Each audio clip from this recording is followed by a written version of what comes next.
हाय दोस्तों, कैसे हैं आप सभी। मैं डॉक्टर आनंद व्यास फिर से अपने YouTube चैनल पर आप सभी का स्वागत कर रहा हूं और आशा कर रहा हूं सभी ठीक है, मस्त हैं। और आ चुका हूं मैं डिटेल वीडियोस अंतिम प्रहार के क्वेश्चन के आंसर भी लेकर आ चुका हूं। 4th क्वेश्चन पे मैं हूं और बहुत ही अच्छा और इंटरेस्टिंग क्वेश्चन है। देखो, ये क्वेश्चन 2-3 तरीके से पूछा जाता है। मैं फिर बताता हूं, ये क्वेश्चन 2-3 तरीके से पूछा जाता है और सबका सेम आंसर होता है और ये आप आंसर खुद ही लिख सकते थे। बेसिकली HRM टाइप क्वेश्चन है।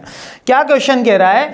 Application of supervise learning in the solving business problem या application of the supervise learning in the different business activities.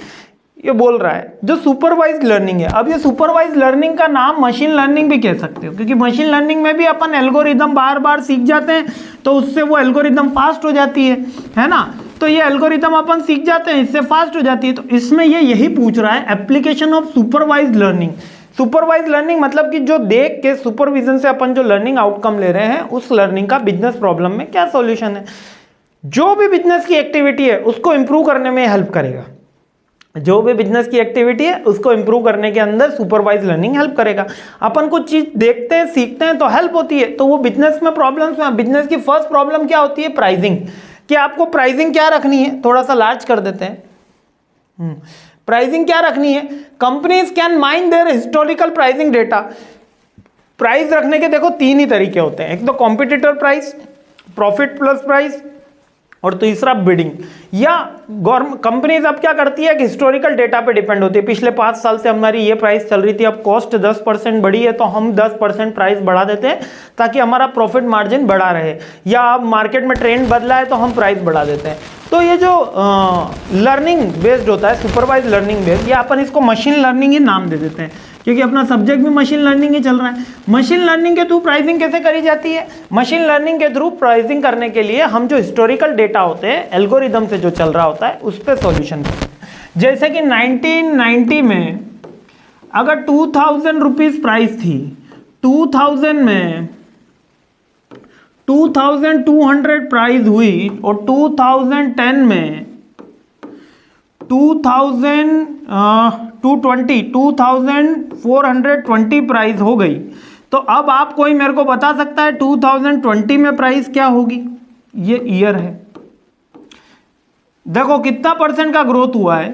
पहले में 10% का ग्रोथ हुआ है, यहां भी 10% का ग्रोथ हुआ है, तो यहां पे भी कितने परसेंट का ग्रोथ होगा? 10% का। That is the similar as supervise learning. जब हम किसी एक्टिविटी को देखकर कोई प्रिडिक्ट कर लेते हैं अपनी प्राइसिंग की, तो वो सुपरवाइज लर्निंग की कैटेगरी में आता है। ये बिजनेस की प्राइमरी प्रॉब्लम है।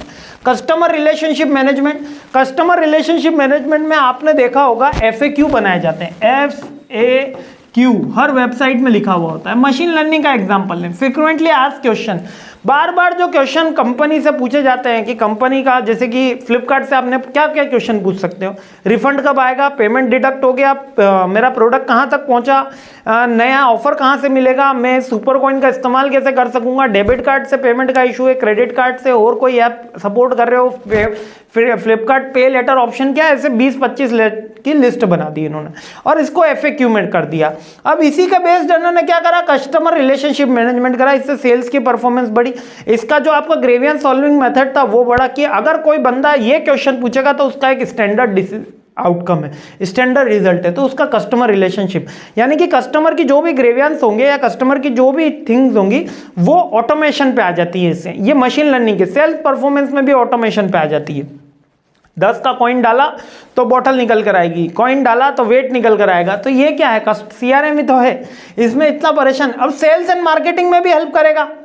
अब ये हर एक्टिविटी में हेल्प करता है। Planning, coordinating, directing, controlling, staffing, सब में हेल्प करती है मशीन लर्निंग।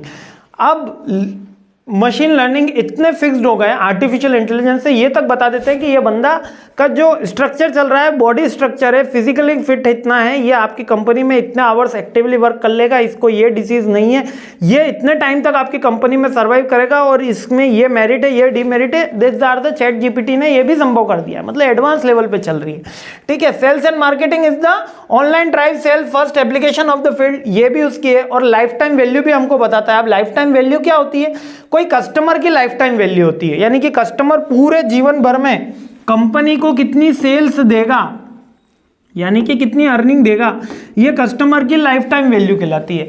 ये भी हमको किससे पता चलेगा, सुपरवाइजरी लर्निंग से पता चलेगा, जब हम बार बार कस्टमर से मिलेंगे। अब ये सुपरवाइजरी लर्निंग इसका अलग नाम है, इसको मशीन लर्निंग से भी पूछा जा सकता है ना। इसके पूछे जाने के 3-4 मेथड हैं, या बिजनेस प्रॉब्लम से पूछा जा सकता है, या एप्लीकेशन भी पूछा जा सकता है, application of the supervise learning, application of the machine learning, application of the application in the of the supervise learning. Supervise का कोई अंदर सिनोनिम्स करके यूज किया जा सकता है। बेसिकली कुछ इसके अंदर ज़्यादा नहीं है। हाँ, डीप लर्निंग एक अलग मेथडोलॉजी, डीप लर्निंग यहाँ नहीं है, डीप लर्निंग एक अलग क्वेश्चन है, उसको अंतिम प्रहार पे मैंने शामिल कर रखा है, उसका भी आंसर दिया जाएगा। लेकिन डीप लर्निंग और supervise learning both are different thing. I hope clear हो गया होगा। बहुत ही बेसिक क्वेश्चन है, लेकिन केवल डराया गया है इसलिए आप डरे हुए हैं। बाकी इसमें कोई भी ज़्यादा परेशान होने की, आपका पेपर वास्तव में बहुत अच्छा जाने वाला है, बहुत इजी सब्जेक्ट है। ठीक है, तो मस्त रहिए, खुश रहिए। जल्दी नेक्स्ट वीडियोस आपके साथ लेकर आ रहा हूँ। जय हिंद, मुस्कुराते रहिए। जय हिंद।